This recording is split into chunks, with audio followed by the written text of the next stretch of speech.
안녕하세요. 오늘은 3월 12일 목요일입니다. 오늘 매일 성경 말씀은 요한복음 12장 12절에서 19절까지입니다. 먼저 말씀을 봉독해 드리겠습니다. 그 이튿날에는 명절에 온 큰 무리가 예수께서 예루살렘으로 오신다는 것을 듣고 종려나무 가지를 가지고 맞으러 나가 외치되 호산나 찬송하리로다. 주의 이름으로 오시는 이 곧 이스라엘의 왕이시여 하더라. 예수는 한 어린 나귀를 보고 타시니 이는 기록된 바 시온 따라 두려워하지 말라. 보라 너희 왕이 나귀 새끼를 타고 오신다 함과 같더라. 제자들은 처음에 이 일을 깨닫지 못하였다가 예수께서 영광을 얻으신 후에야 이것이 예수께 대하여 기록된 것임과 사람들이 예수께 이같이 한 것임이 생각났더라. 나사로를 무덤에서 불러내어 죽은 자 가운데서 살리실 때에 함께 있던 무리가 증언한지라. 이에 무리가 예수를 맞음은 이 표적 행하심을 들었음이라라. 바리새인들이 서로 말하되 볼지어다 너희 하는 일이 쓸데없다. 보라 온 세상이 그를 따르는도다 하니라. 아멘. 명절에 예수님께서 유월절을 지키시기 위해서 예루살렘에 들어가십니다. 사람들은 종려나무 가지를 가지고 호산나 이렇게 외쳐요. 호산나. 호산나라고 하는 뜻은 주여 우리를 구원하소서. 로마의 압제로부터 구원하소서. 여러 가지 많이 있겠죠. 가난으로부터, 질병으로부터, 배고픔으로부터 여러 가지 상황에서 우리를 구원하소서 이렇게 찬송하고 환영하고 있습니다.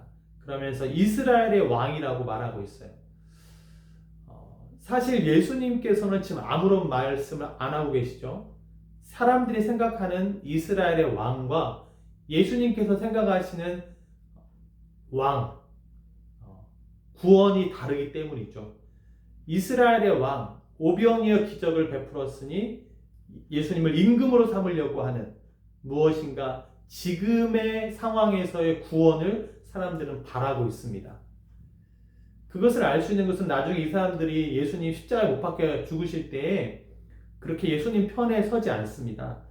대제사장들 편에 서서 예수님 못 박는다 할 때 대부분이 다 찬성을 했잖아요. 자기들이 생각하는 왕이 아니면 이제 없애버리는, 이제 죽이는 그런 것이죠. 예수님께서 이 땅에 오신 것은 우리를 죄에서 구원하기 위해서, 우리를 대신하여 죄값을 지불하기 위해서 죽으시기 위해 오셨던 것이죠. 이 땅에서 삶을 아무리 구원한다 해도 죽음 앞에 가면 다 없어지잖아요. 죽음을 넘지 못하면 부자로 살다가 죽는 사람도 아까울 거예요. 죽어야 되니까요. 죄에 있다가 죽는 사람도 죽음으로 끝나기 때문에 용서라든가 회개 그 다음이 없기 때문에 죄값을 담당하고 죽은 걸로 마치게 되겠죠. 부자도 다 쓰지 못한 것 때문에 힘들 거예요.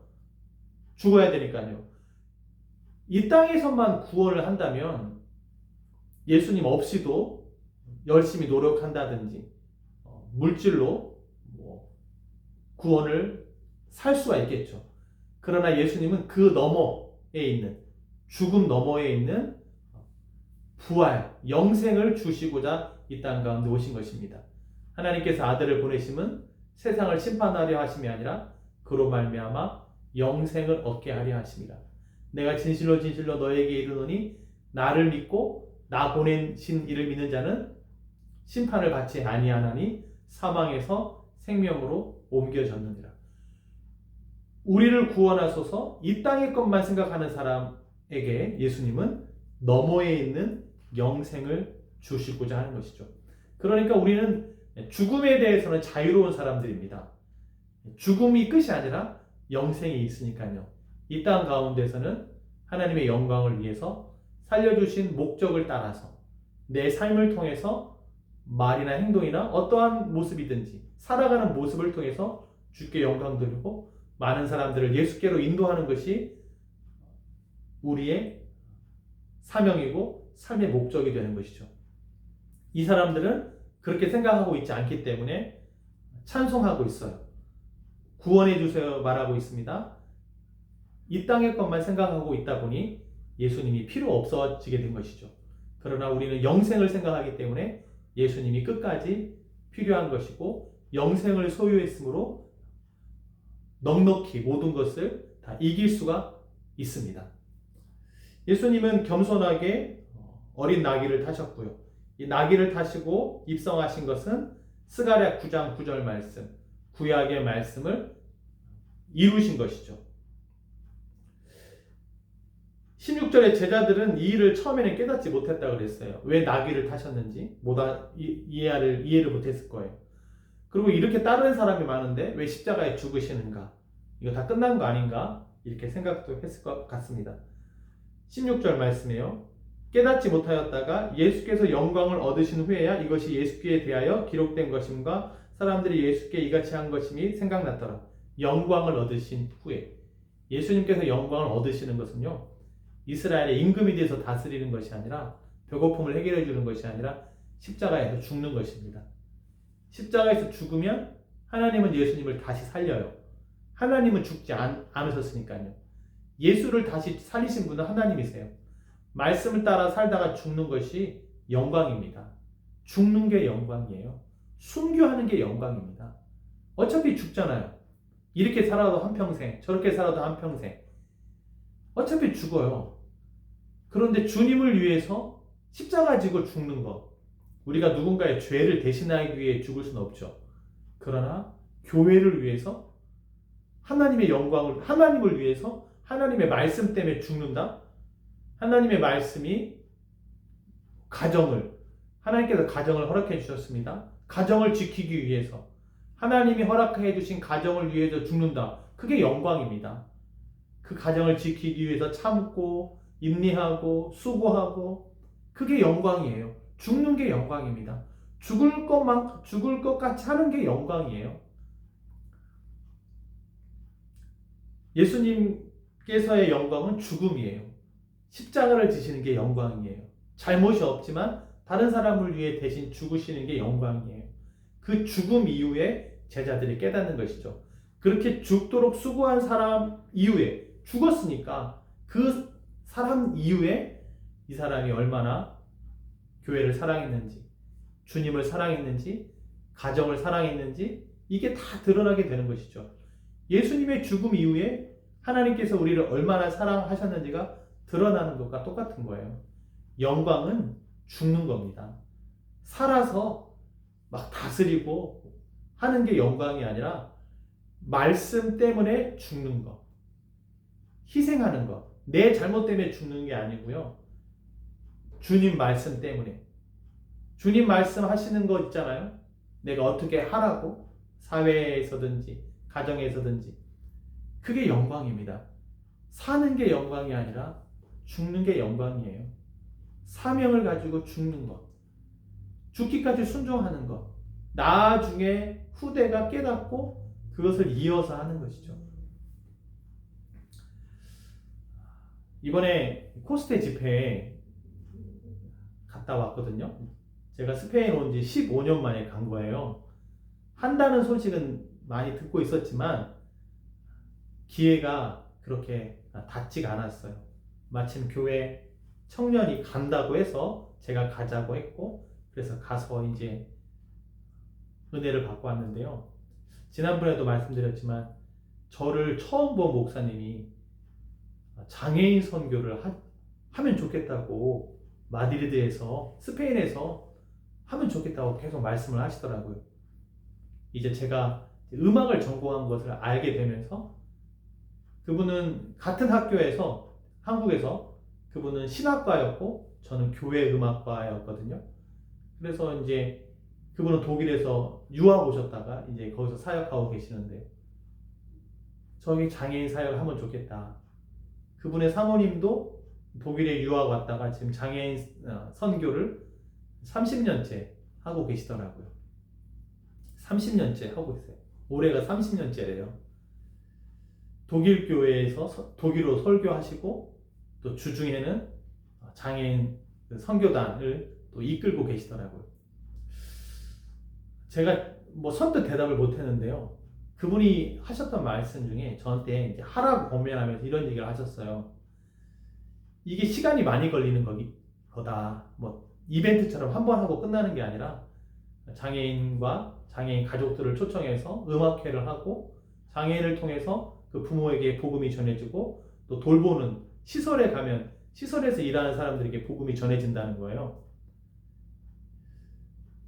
그러면서 나중에 지금은 더디다 할지라도 이걸 천천히 오랫동안 하다 보면 이게 이제 어느 정도 만약에 자리를 잡으면 제가 죽고 난 다음에 제가 스페인을 떠나고 난 다음에 그 다음에 오는 사람도 그 사역을 이어서 할 수 있지 않겠습니까? 그런 이야기를 저한테 하시더라고요. 죽는 게 영광이거든요.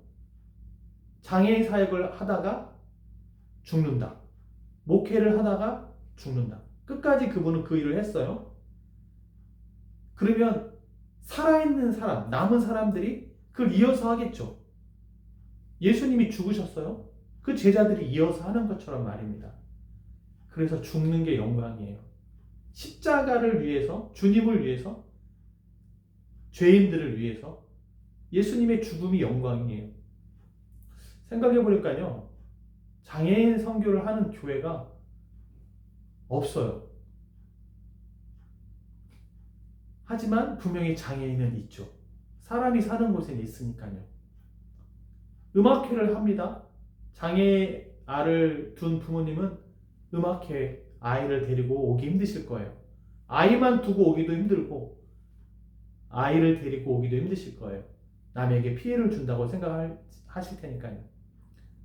그래서 그 음악회만큼 잘 준비해서 그 장애인 가족들을 초청해서 음악회를 하는 거죠. 그 가사를 통해서 복음을 전하고요. 뇌성마비 같은 경우에는 몸이 불편한 것이지만 이해를 하잖아요. 송정미 시인도 몸이 불편해서 힘든 것이지 생각을 하시기 때문에 영감을 받으시기 때문에 나 가진 재물 없으나 공평하신 하나님 시도 쓰고 그분의 시로 얼마나 많은 찬양들이 만들어진지 모릅니다. 그래서 그러한 것을 하라고 저한테 말씀을 하시고 저 역시도 계속 생각하고 있어요. 죽는 게 영광이기 때문에 내가 교회를 위해서 죽고 일단은 지금 한 교회를 담임하고 있으니까요. 교회를 위해서 죽고 또 내가 지금 한 가정의 아버지로서 남편으로서 가정을 위하여 하나님께서 세워주신 가정이니까요. 그 말씀에 순종하여 죽고 아내를 사랑하고 자녀들을 노엽게 하지 않고 이게 죽는 거죠. 가정을 지키는 게 죽는 것이고요. 더하여서 만약에 정말로 음악을 잘 준비해서 그런 시설에 가서 음악회를 한다든지 아니면 초대해서 한다든지 장애인 초대하면 부모님들도 반드시 오시거든요. 오실 수밖에 없죠. 이런 것을 한다면 얼마나 좋을까. 죽는 것이 영광입니다. 바리새인들은 쓸데없는 거 한다고 이렇게 19절에 얘기하는데요. 누구를 위해서 바리새인들은 죽는 삶을 선택했나요? 예수님께서는 그런 삶을 선택하셨잖아요. 사람들은 모르지만 아버지가 아시기 때문에 아버지를 사랑하기 때문에 아버지께서 내게 보내신 자를 한 명도 놓치지 않기 위해서 예수님은 죽으신 것이죠. 그런데 그것이 영광이 됩니다. 십자가와 부활은 같이 가는 거예요. 십자가와 부활은 동전의 양면과 같이 있는 겁니다. 십자가로 끝나는 게 아니라 죽음으로 끝나는 게 아니라 부활로 연결되는 것이죠. 하나님은 살아계시니까요. 이런 믿음의 삶을 함께 살아가는 우리가 되기를 바랍니다. 기도하겠습니다.